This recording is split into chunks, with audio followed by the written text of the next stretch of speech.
Hi hello नमस्ते। Thank you आपने मुझे इतना प्यार और सपोर्ट देने के लिए आपका दिल से कोटि कोटि धन्यवाद। जय हो सिया राम। भगवान राम जी और सीता मैया का आशीर्वाद आपके घर पर सदैव बना रहे, यही आशा करते हुए चलिए जानते हैं आज रामायण के कुछ रहस्यों के बारे में। रामायण से जुड़े 13 रहस्य जिनसे दुनिया अभी भी अनजान है। चलिए जानते हैं संपूर्ण विस्तार से। जय सिया राम। रामायण का हिंदू धर्म में एक विशिष्ट स्थान है। मनुष्य के जाति, जीवन और उनके कर्मों का विशेष प्रकार से रामायण में विवरण दिया गया है। इनमें भगवान राम और देवी सीता जन्म एवं जीवन यात्रा का वर्णन है। हमसे अधिकांश लोगों रामायण की कहानी को पता है, लेकिन इस महाकाव्य से जुड़े कुछ ऐसे रहस्य हैं जिनके बारे में लोगों को जानकारी नहीं है। आज हम आपके सामने कुछ जुड़े 13 रहस्यों को उजागर कर रहे हैं। ऐसा माना जाता है कि मूल रामायण की रचना ऋषि वाल्मीकि द्वारा की गई थी, लेकिन कई अन्य संतों और वेद पंडितों जैसे तुलसीदास, एकनाथ इत्यादि ने भी अन्य संस्कारों में की रचना की है। हालांकि प्रत्येक संस्करण अलग अलग तरीकों से की कहानी है, लेकिन मूल रूपरेखा एक ही है। ऐसा माना जाता है कि रामायण की घटना 4वीं या 5वीं शताब्दी ईस्वी सन पूर्व की है। रामायण के हर 1000 श्लोक के बाद आने वाले पहले अक्षर से गायत्री मंत्र बनता है। गायत्री मंत्र में 24 अक्षर होते हैं और वाल्मीकि रामायण में 24,000 श्लोक हैं। रामायण के हर 1000 श्लोक के बाद आने वाले पहले अक्षर से गायत्री मंत्र बनता है। यह मंत्र इस पवित्र महाकाव्य का सार है। गायत्री मंत्र को सर्वप्रथम ऋग्वेद में उल्लेखित किया गया है। राम और उनके भाइयों के अलावा राजा दशरथ की भी एक पुत्री थी। चलिए जानते हैं उसका नाम। श्री राम के माता पिता एवं भाइयों के बारे में तो प्राय सभी जानते हैं, लेकिन बहुत कम लोग जानते हैं और यह मालूम है कि राम की एक बहन थी जिनका नाम शांता था। वे आयु में चारों भाइयों से काफ़ी बड़ी थी। उनकी माता कौशल्या थी। ऐसी मान्यता है कि एक बार अंग देश के राजा रोमपद और उनकी रानी वर्षिणी अयोध्या आए। उनको कोई संतान नहीं थी। बातचीत के दौरान राजा दशरथ को यह बात मालूम पड़ी, तो उन्होंने कहा, मैं अपनी बेटी शांता आपको संतान के रूप में दूंगा। यह सुनकर रोमपद और वर्षिणी बहुत खुश हुए। उन्होंने बहुत स्नेह और उस लाल प्यार से उसका पालन पोषण किया, माता पिता के सभी कर्तव्य निभाए।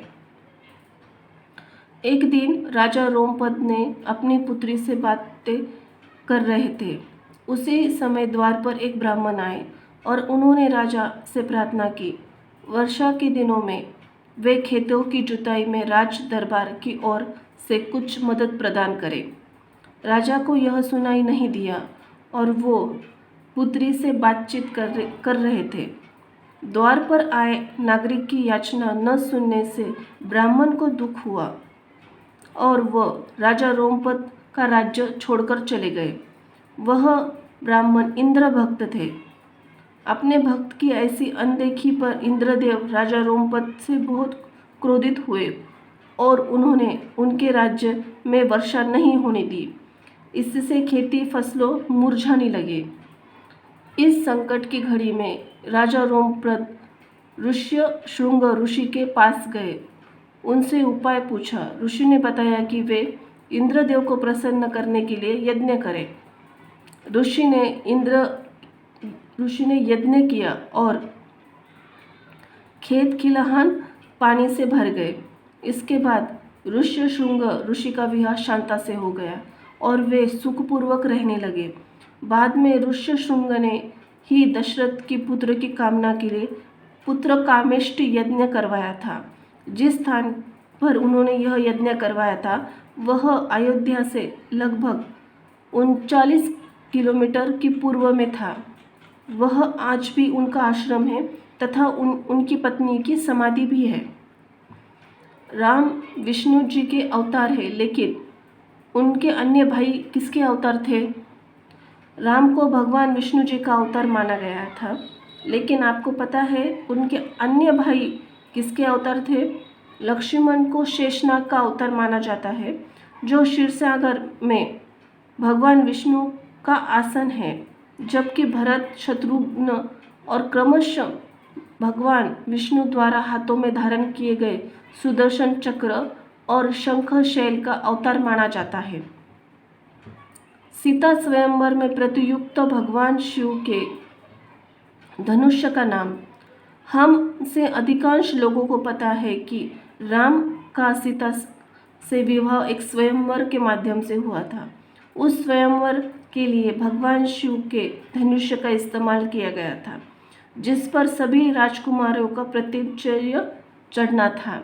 लेकिन बहुत कम लोगों को पता होगा कि भगवान शिव के उस धनुष्य का नाम पिनाक था।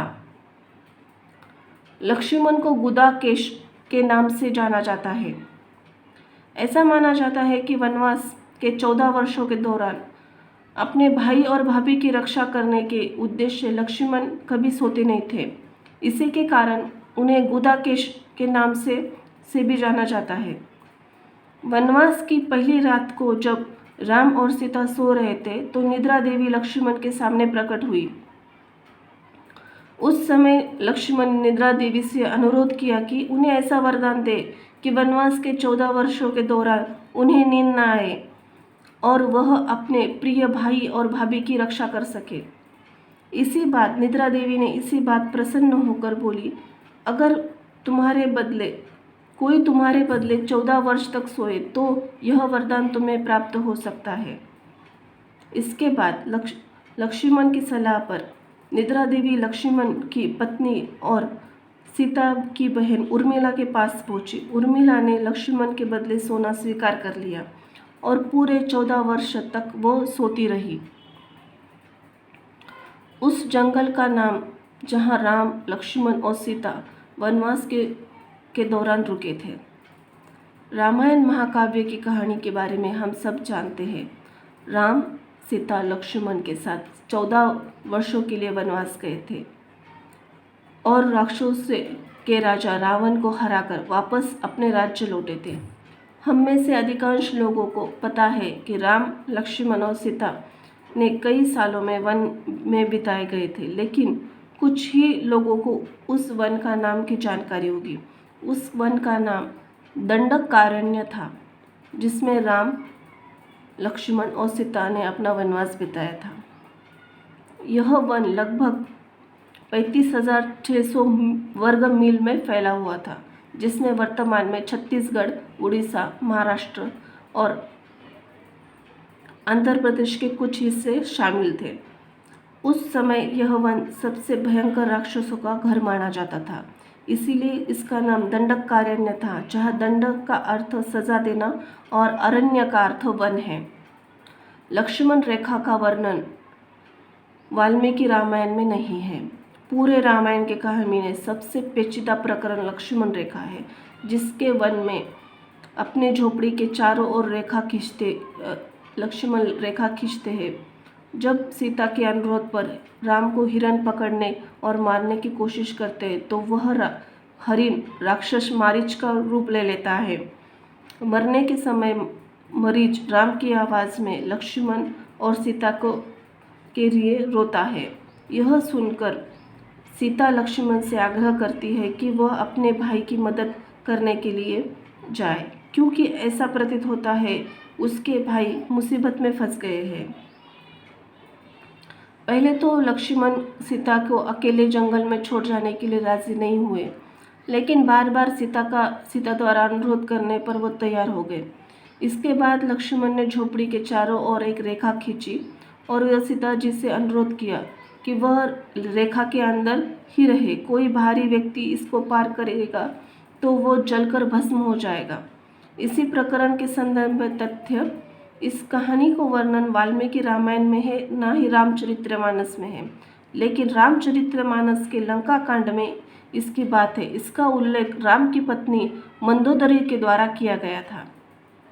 रावण एक उत्कृष्ट वीणावादक था। रावण सभी राक्षसों का राजा था। बचपन में वह सभी लोगों को डराता था क्योंकि उसको 10 सिर थे। भगवान शिव के प्रति उसकी दृढ़ आस्था थी। इस बात का पुख्ता जानकारी है। रावण एक बहुत बड़ा विद्वान था और उसके वेदों का अध्ययन भी किया था। लेकिन क्या आपको पता है रावण के ध्वज में प्रतीक में के रूप में वीणा होने का कारण क्या था? क्योंकि रावण एक उत्कृष्ट वीणावादक था, जिसके कारण उसके ध्वज के प्रतीक के रूप में वीणा अंकित था। हालांकि रावण इस कला को ज़्यादा तवज्जो नहीं देता था, लेकिन उसे यह यंत्र बजाना पसंद था। इंद्र ईर्ष्यालु होने के कारण कुंभकर्ण को मिला सोने का वरदान प्राप्त हुआ। रामायण में बहुत दिलचस्प कहानी हमेशा कुंभकर्ण की है।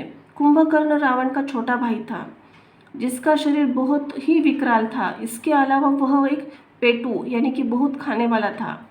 रामायण में वर्णित सभी कुंभकर्ण लगातार 6 मास तक सोता रहा, फिर भी सिर्फ एक दिन खाने के लिए उठता था, पुनः 6 मास तक सोता था। लेकिन आपको पता है कुंभकर्ण सोने की आदत कैसे लगी? एक बार यज्ञ समाप्ति पर प्रजापति ब्रह्मा ने कुंभकर्ण के सामने प्रकट हुए और उन्होंने कुंभकर्ण को वरदान मांगने को कहा। इंद्र को इस बात का डर लगा कुंभकर्ण वरदान में इंद्रासन न मांग ले। उन्होंने अंततः देवी सरस्वती से अनुरोध किया कि आप कुंभकर्ण की जीवा पे बैठ जाए, जिससे वह इंद्रासन के बदले निद्रासन मांग ले। इस प्रकार इंद्र की ईर्ष्या की वजह से कुंभकर्ण को सोने का वरदान प्राप्त हुआ था। नासा के अनुसार रामायण की कहानी और आदम का पुल एक दूसरे से जुड़े हुए हैं। रामायण की कहानी का अंतिम चरण में वर्णित है कि राम, लक्ष्मण और वानर सेना की मदद से लंका पर विजय प्राप्त करने के लिए एक पुल का निर्माण किया गया था। ऐसा माना जाता है यह पुल ईस्वीसन पूर्व की पहले की बात है। हाल में नासा ने पाक जल डमरूम मध्य में एक श्रीलंका और भारत का जोड़ने वाला मानव निर्मित प्राचीन पुल की खोज की है। शोधकर्ता और पुरातन विभागों के अनुसार इस पुल की निर्माण अवधि रामायण महाकाव्य में वर्णित पुल के निर्माण खोज में मिलती है। नासा के उपग्रहों के द्वारा इस पुल को आदम का पुल कहा जाता है। इसकी लंबाई लगभग 30 किलोमीटर है। रावण को पता था कि वो राम के हाथों मारा जाएगा। रावण की पूरी कहानी पढ़ने के बाद हमें पता चला है कि रावण एक क्रूर और सबसे विकराल राक्षस था, जिससे सभी लोग घृणा करते थे। जब रावण के भाइयों ने सीता का अपहरण करने की वजह पूछी, तो इससे राम के हमले के बारे में सुना, तो आपने भाई को समर्पण करने की सलाह दी थी। यह सुनकर रावण ने आत्मसमर्पण करने से इनकार कर दिया था और राम के हाथों मरकर मोक्ष पाने की इच्छा प्रकट की थी। उसने कहा कि अगर राम और लक्ष्मण 2 सामान्य इंसान हैं तो सीता मेरे पास रहेगी, क्योंकि मैं उसे आसानी से उन दोनों को परास्त कर दूंगा। यदि वो देवता है तो मैं उन दोनों के हाथों मारकर मोक्ष को प्राप्त करूंगा। आखिर क्यों राम ने लक्ष्मण को दिया मृत्युदंड? रामायण में वर्णित है कि श्री राम न चाहते हुए भी जान से प्यारे छोटे भाई लक्ष्मण को मृत्युदंड दिया था। आखिर क्यों राम ने लक्ष्मण को मृत्युदंड दिया था? यह उस वक्त की घटना है जब राम लंका पर विजय पाने के बाद अयोध्या से लौटे थे और अयोध्या के राजा बन गए थे। एक दिन यम देवता कोई महत्वपूर्ण चर्चा के लिए श्री राम के पास आते हैं। चर्चा प्रारंभ करने से पूर्व उन्होंने भगवान राम से कहा कि आप मुझे वचन दें, जब तक मेरे और आपके बीच वार्तालाप होगी हमारे बीच कोई नहीं आएगा, और जो आएगा उसे आप मृत्युदंड देंगे। इसके बाद राम और लक्ष्मण यह कहते हुए द्वारपाल नियुक्त कर देते हैं जबकि जब तक उनकी और यम जी की बात चल रही हो कि कोई अंदर ना आए, तो अन्यथा वो मृत्युदंड दे देंगे। लक्ष्मण भाई की आज्ञा मानकर द्वारपाल पर बनकर खड़े हो जाते हैं। लक्ष्मण को द्वारपाल बने कुछ समय बीत जाने के बाद वहाँ ऋषि दुर्वासा का आगमन होता है। जब दुर्वासा ने लक्ष्मण को अपने आगमन के बारे में राम जी को जानकारी देने के लिए कहा, तो लक्ष्मण जी ने विनम्रता के साथ मना कर दिया। इस पर दुर्वासा ऋषि क्रोधित हो गए तथा उन्होंने संपूर्ण अयोध्या को शाप देने की बात कह दी। लक्ष्मण ने शीघ्र ही निश्चय कर लिया कि उनको स्वयं को बलिदान देना होगा ताकि वो नगरवासियों को ऋषि दुर्वासा के श्राप से बचा सके। उन्होंने भीतर जाकर ऋषि दुर्वासा के आगमन की सूचना दे दी।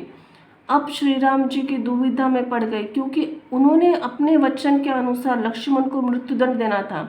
उस दुविधा की स्थिति में श्री राम ने अपने गुरु वशिष्ठ का स्मरण किया, कोई रास्ता न दिखाने को कहा।